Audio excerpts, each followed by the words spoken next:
What's up, guys? Mystery Motors again. This time we're doing a little fall maintenance on my 2004 Civic. This is a 7th gen Honda Civic EX 5-speed 1.7 liter D17.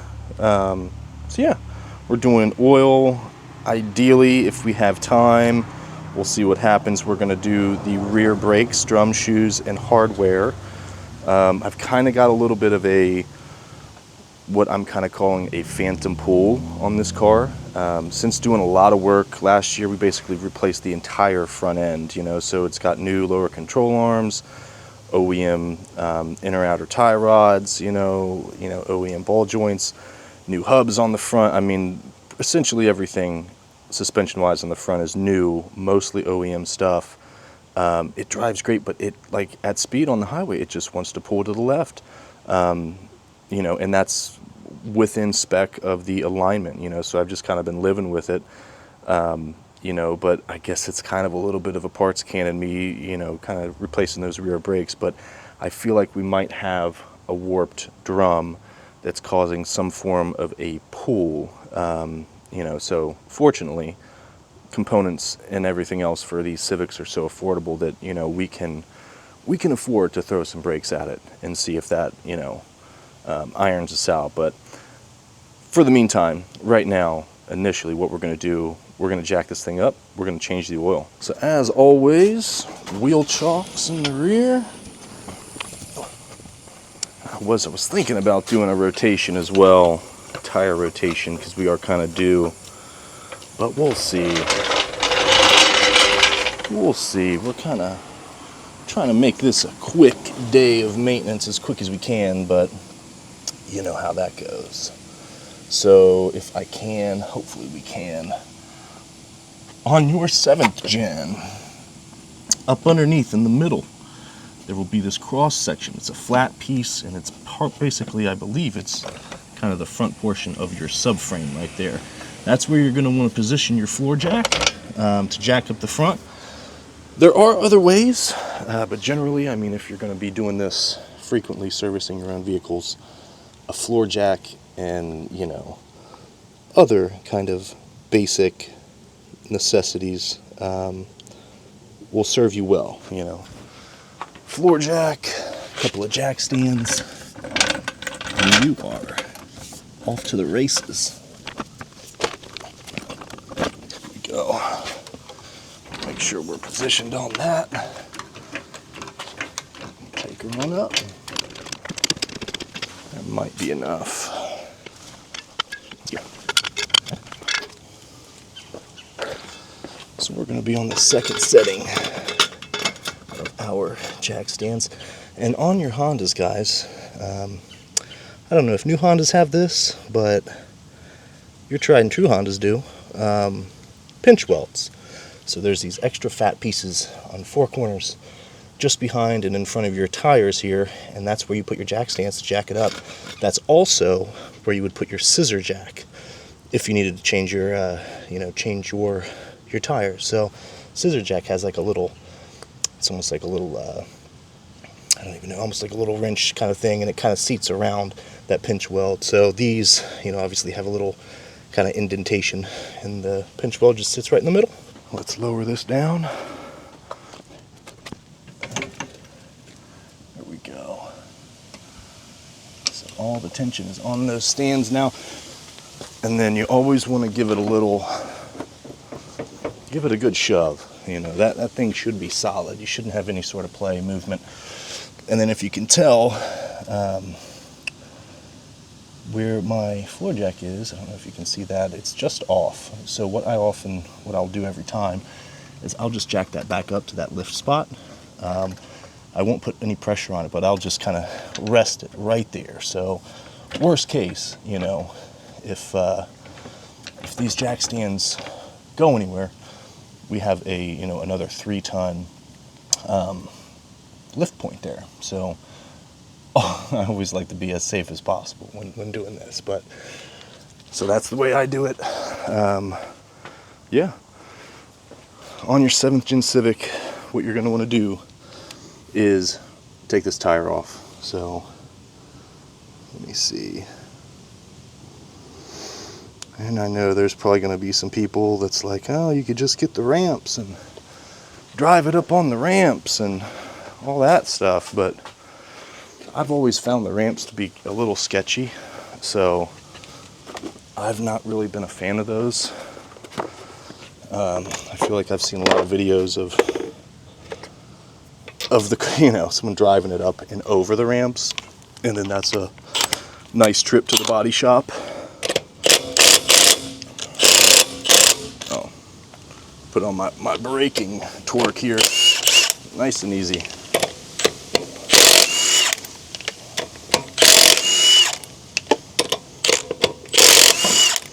And this on your 7th gen, these lug nuts are going to be your 19 mil. Yank that tire off. Alright guys, this is what we got. Always put your lugs back on. Always want to do that. And then this is what we've got here. So just to take a peek, I mean, I haven't had this up in, well, all year. So you always want to do a good visual inspection whenever you're in to do any sort of work, especially on the ends of the year. So looking at this, I mean, all things considered, I'd say we're looking pretty smooth here. Still looking pretty clean. All things considered, my knuckles are original. These are some Reman calipers I put on probably four seasons ago now, but otherwise, this is what we have. You know what? Now that I think about it, I don't know if I've been in here since having a bit of work done. I had I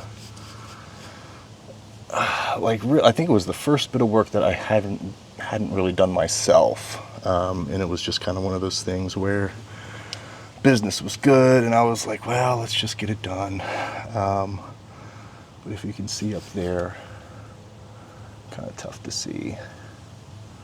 See if we can get a little zoom action going here for you guys. But this is a pretty important area on your Honda Civic. So if you see that plug right there that's going into the block, that red wire, that's your crankshaft position sensor. Just up above it there, you see those kind of two rusty bolts and that black thing with the hose coming out of it. That's your air oil separator. And then what's going into that, and the hose there, that's your PCV, your what is it, positive crankcase ventilation, I believe, as the technical name for it. But kind of just helps your block breathe, essentially. Ensures that it doesn't, I think, become overpressured, I believe, is essentially how it works. But we're still looking a little wet down here. The work that we had replaced the, I think it was the crank seal when I got in there. But unfortunately, as it happens, if you're not a pro, we had, I think, muffed up that seal a little bit and it started to leak. So it was one of those things. I just had the shop take care of it. And they actually put me on a new catalytic converter as well, which was kind of a painful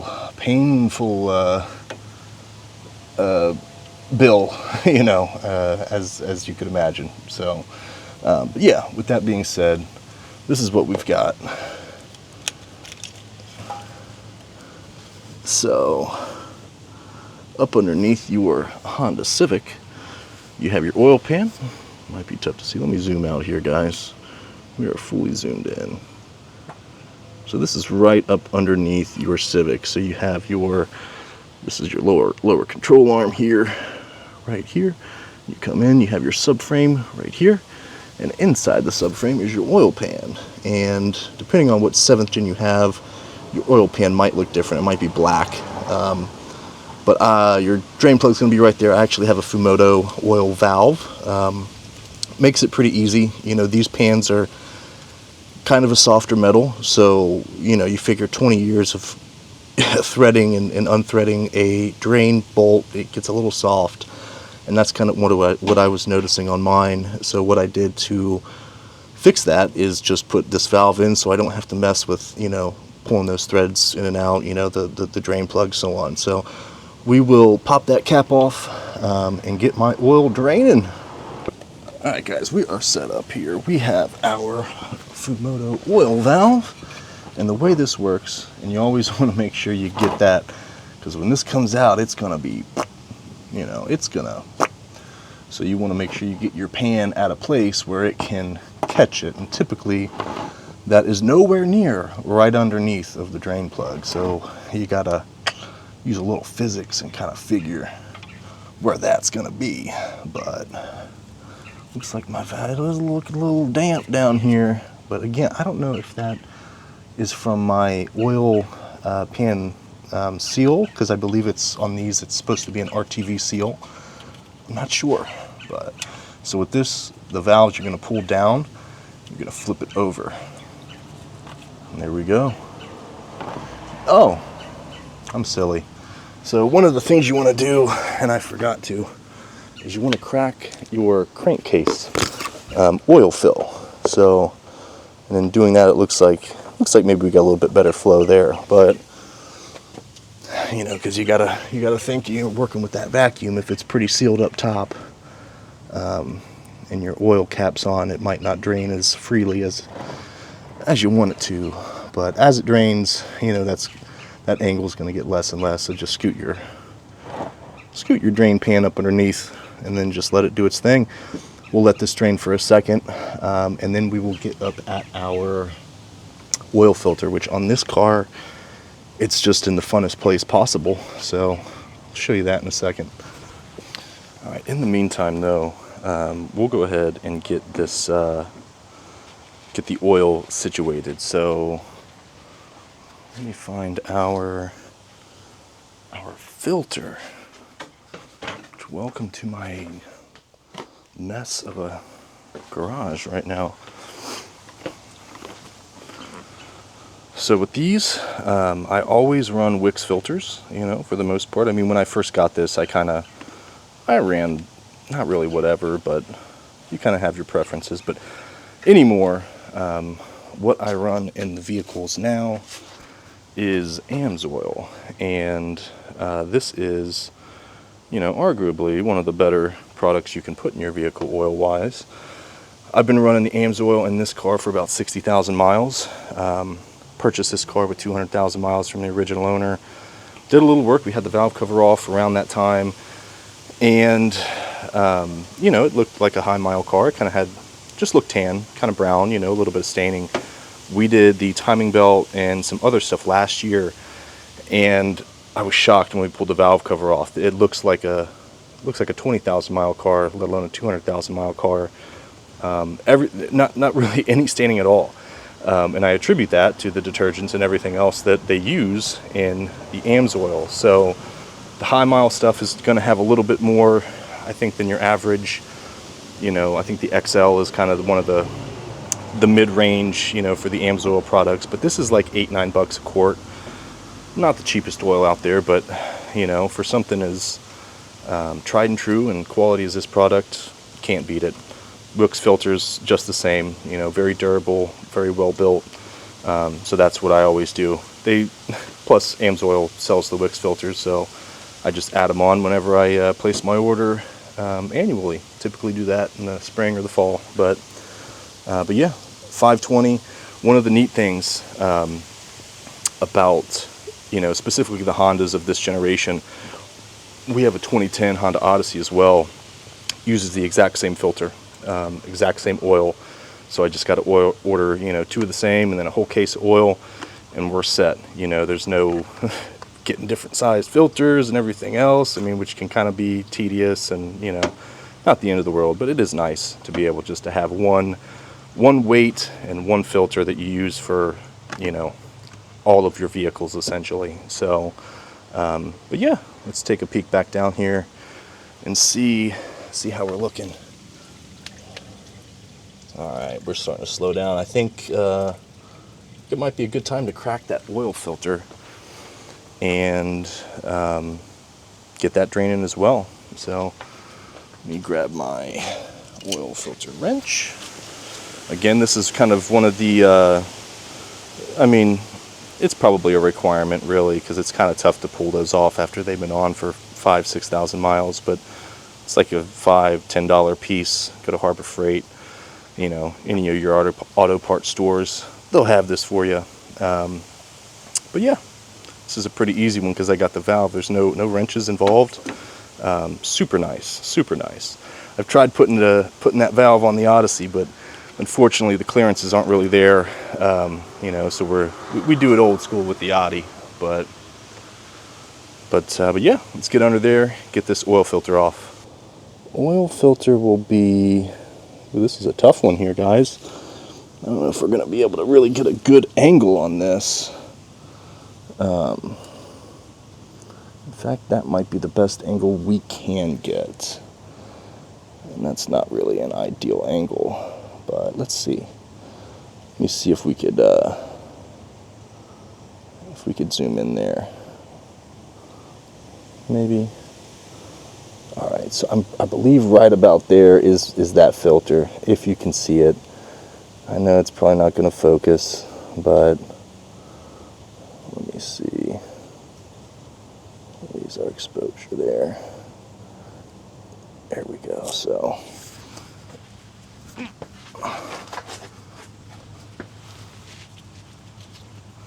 go ahead and grab your wrench, and what you're going to do is come up in here.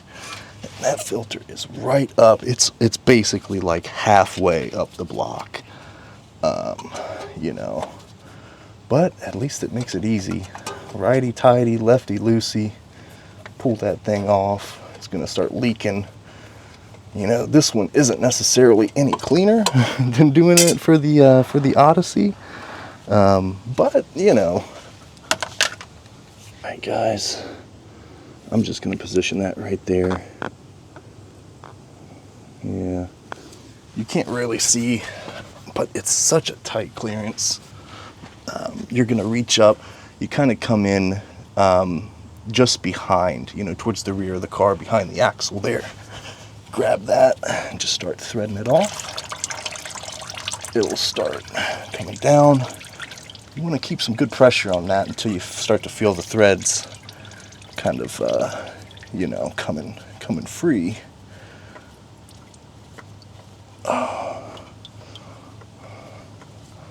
And I think we are almost there. There we go. And then tilt her up. Then we'll bring her down, and look at this, guys. There it is. I wasn't lying to you. There's an oil filter up in there. That's what we've got. She's a Wix, of course. Of course. Empty that out. Now, one of the things you want to do, this might be tough to show. Let me do this. Slap my tripod on here. So one of the things you're going to want to do, guys, is take that new filter, bust her out. You know what? This is the second one. We just did the oil on the Odyssey, and I'm almost positive that these used to be wrapped in like a plastic, like a cellophane or something. So, but anyway, that's your Wix filter. You could tell that's it looks like a pretty high quality filter. Alright, so this is a full bottle of the finest good stuff you can get. And what we're going to do is we are going to add some oil to our new filter here. So these are paper filters essentially. So, you know, that's kind of the medium they use to filter. So when you add the oil, it'll kind of soak into the paper. You know, the reason you want to do this is just that it kind of helps ensure that oil is staying circulating throughout the system.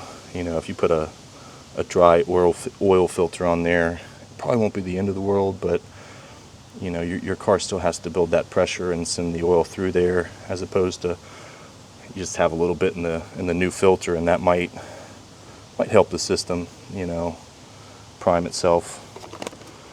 Again, that's probably one of the many great debates on you know, vehicle maintenance. But I'm going to slap this on. So again, back side of the block, very fun. For this part, you might actually want to get some eyes on it, but alas, I'm getting ahead of myself. So before we do that, let's close our valve back up. Close our valve, clean that up, give it a good wipe. Yeah, that's on there. Take our clip, and I will say, don't try and put that on with your oil underneath, because if you drop that in there, that could be annoying, to say the least. So, you know, if you have one of these valves, I don't know if you can see, one side's, you know, solid, the other side's notched. The notched side goes over your little valve arm, and just kind of locks it in place there. Let me see. There we go. We're on, locked and loaded.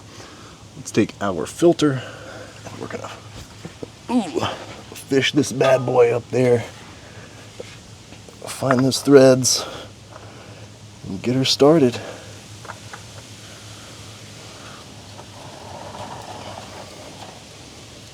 There we go.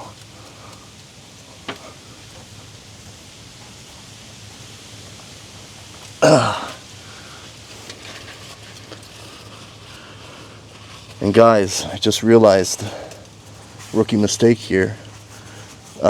Whenever you put your oil filters on, you always want to, you know, make sure you run some oil around the gasket there. I didn't do that on this one. This is the first time I've ever kind of missed that, but trying to make a video and do this is still kind of new to me. So, but on this particular vehicle, I'm not too concerned about that, just based on how the filter fits up in there. You know, I'd assume there's going to be oil all around, you know, and you don't necessarily need new clean oil. You know, you could use the old oil, which is essentially what we are relying on for this one. All right, guys, filter is on. Hopefully that wasn't out of focus the whole time. If it was, I apologize. Just very artistic, you know. Filter's on. Fumoto valve's closed. Let's pull our old oil out. Oy.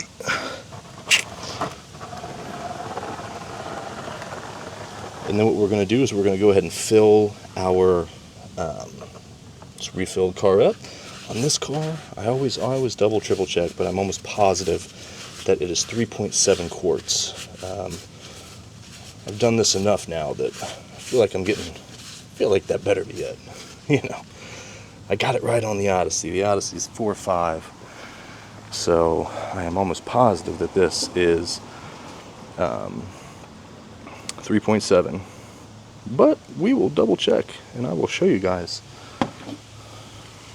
Don't forget your funnel.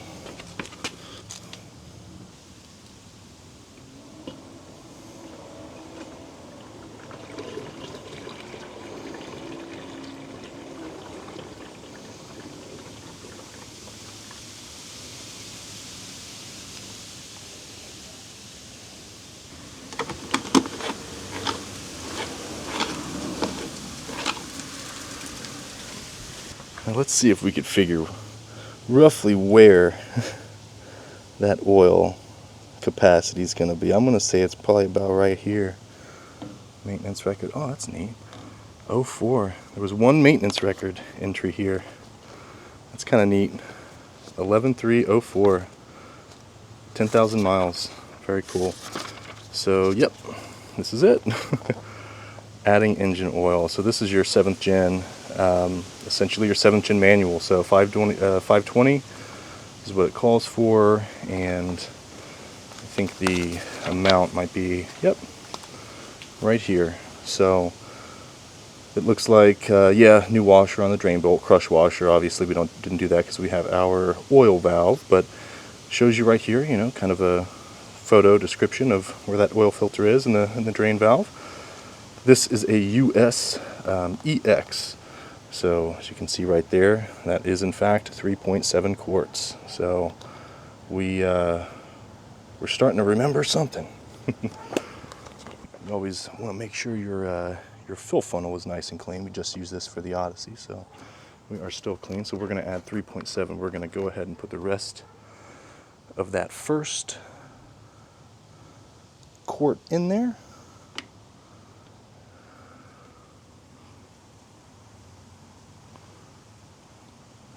Very nice. So that's 1 quart.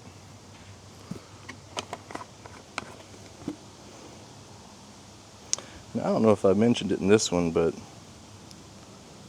AMSOIL's product packaging, I mean, is just superb, guys. It's good stuff. Those are some extremely durable bottles.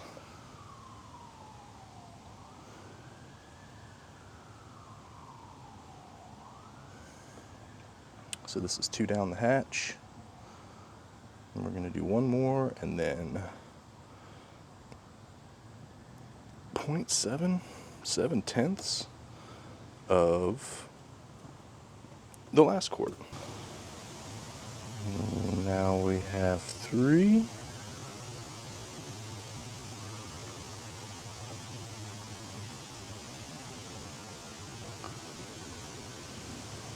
Yeah, I've probably been running this high mile because this is a newer, I think this is one of their newest oils actually. They have an OE, they have the high mile, they have the XL, and then they have the signature series through AMSOIL. You know, but generally I think the high mile is just going to have more detergents, you know, cleaners, so on and so forth. But yeah, let me see here. So I think what we're going to do, if you look at the bottle here, it goes by liter, you know, but let me see. I'll just pour it down to there. I think that might be the way to do it because that's essentially 7/10 of this quart. So that would make sense to me. So 3.7, let's see here.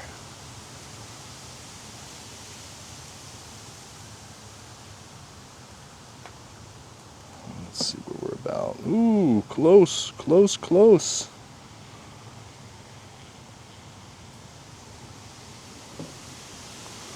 Super close. We'll get a little bit more. 1 more of a little splash. Oh, almost lost my oil cap.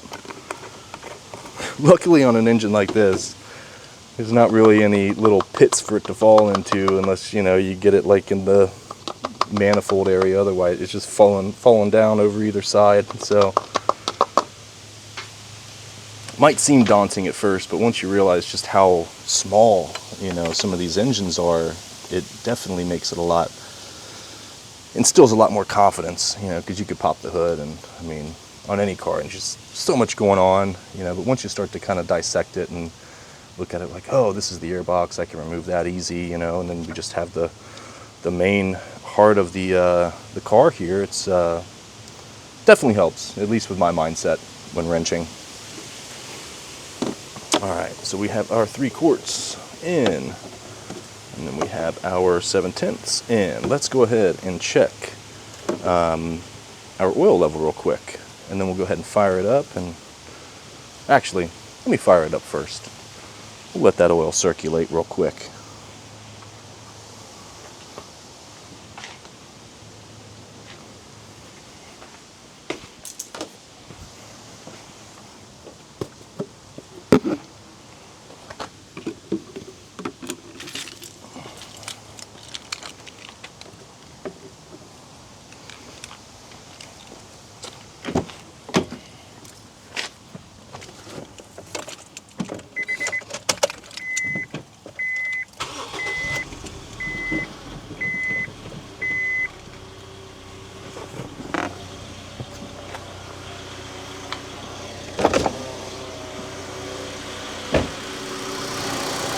Yeah, so we had, it looks like my oil pressure light just kind of sparked, lit up there, and that very well could be from just kind of a lack of, like I said, that oil kind of priming through the system, and that's kind of, I think, one of the reasons why you want to do the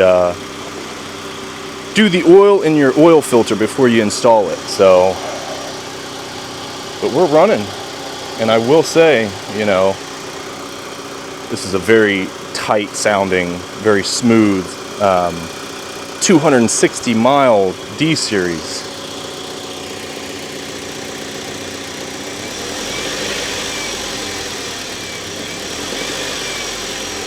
Love it. Yeah, I really enjoy this car. Make sure there's no offensive leaks, nothing crazy.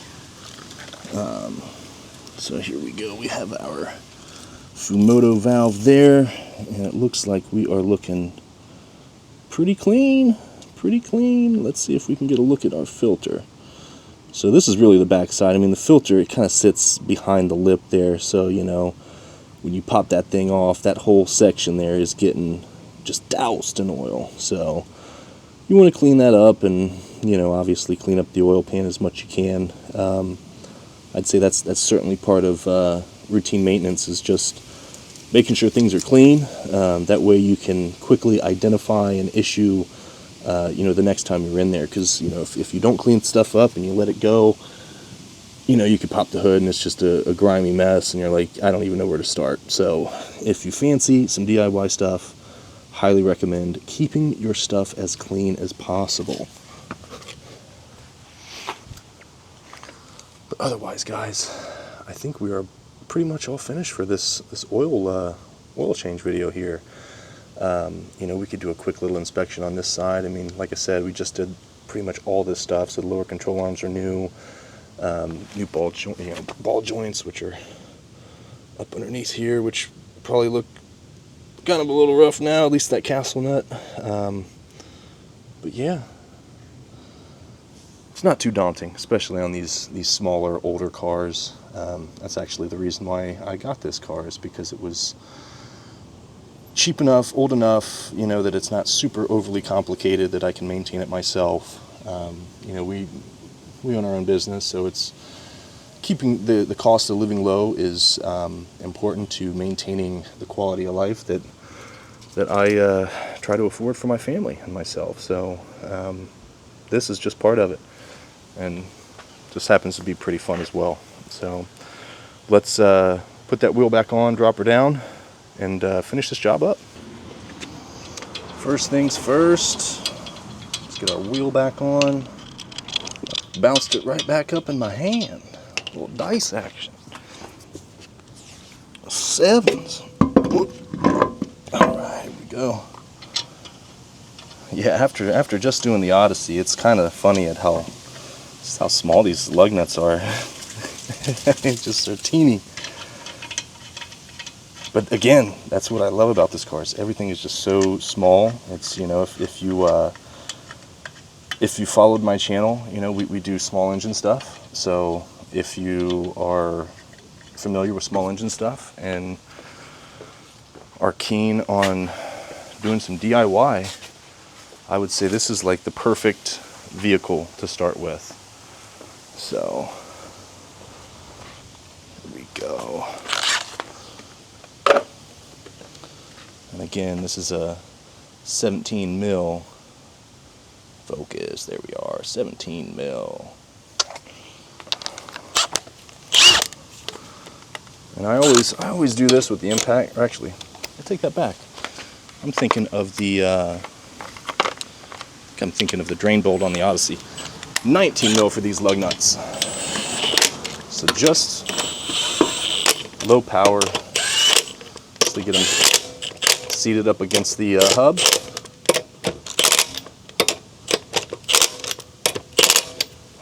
All right.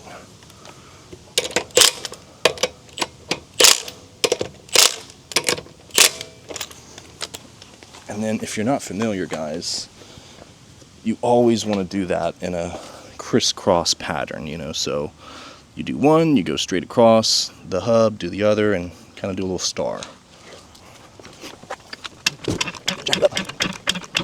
I see I left my my oil wrench under there. We're going to leave that under there and just pull it out when we move the car. No sense in getting under there with just it being on a jack stand at this point. So, all right, nice and clear. We're going to let her down nice and slow. Woo! Maybe a little slower than that, you know. She's ready. She's jumping off the stands. All right, guys. Very last thing. You want to torque those lug nuts if you fancy yourself a pro, right? And on the Civic, I want to say it's 84 foot-pounds. So you find your little circumference numbers. That's your fine tune. You have your, your hole numbers, your tens on your shaft there. So yeah, find your 80. I typically do like 85. It's just whatever. It's on the ground. Come over here, and again, crisscross. Boom. Straight across. Boom. Boom. Boom. And that's perfect. I mean, getting that quarter turn to torque is kind of that's an art form.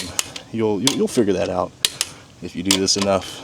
You'll be over there threading it on. Like, that's why we use the impact to kind of get them seated a little bit. Not torquing it down by any means, but just enough to get it, maybe 40 foot-pounds, 50 foot-pounds, something like that. So, but yeah, otherwise, guys, this is kind of what we're using. This is a half-inch drive impact set. I think that was like 30-40 bucks. Amazon, nice little queso set, I think is what it is, or what is it? Queso man. So again, you don't need all the fancy stuff. You can crack them free with just what's in the trunk of your car. Your little tire changer wrench. And again, you could put it back together. I mean, technically you don't necessarily need the torque wrench. It's just nice for consistency, and if it's something you plan on doing regularly and maintaining the vehicles yourself, I'd highly recommend picking up just kind of the basic stuff. Jack stand, floor jack. Obviously you're going to need that filter wrench, and then really a torque wrench, and you're off to the races. So all right, guys, we are torqued. Let's check that oil. We're running out of life here on my battery. Let's check this real quick. This is kind of the last hurrah. So let me clean that. We'll show you guys. I said 3.7. See how good we did. No, is that focusing? It's tough, man. It's tough to get that to focus right. And I think if you can see that, that's pretty well right on the money. I would say looking good. Love it. Drop that back down in there. Make sure your cap is nice and tight. Yeah, we're all set, guys. Well, I appreciate you tuning in for another episode of Mystery Motors. Hopefully you guys learned something. But yeah, little fall maintenance. We're going to reset the oil. The oil. It's not even an oil maintenance light reminder in this thing. It's just kind of like a wrench that pops up. It doesn't track your oil or anything, but it'll pop up if you don't reset it. So we're going to reset it, and then of course put our little sticker in the window for our next interval. On my Civic, on the Odyssey, on my truck, we all do 5,000 mile intervals, or 6 month is what I have it set to. If you want to just ensure the longevity of your vehicles, I'd highly recommend a 5,000 mile or less interval. It's just kind of one of the easiest things you could do for longevity and making sure everything's running smooth. But otherwise, guys, I think we are all set for this oil change video. I appreciate you tuning in. If you learned something, if you liked what you saw, like, share, subscribe, and we'll catch you on the next one. All right, guys, very last thing. Do these DIY jobs, you're gonna get some messes. So get you a little purple power. Like I always get it's like a 1 gallon thing. Get you a little sprayer and just hit them up. You might not want to get too close because the purple power is a little fumey, but spray the spots, let it soak. Ideally, you want to come back out with a little pressure, but you can already tell that that's kind of already starting to lift up some of that oil stain.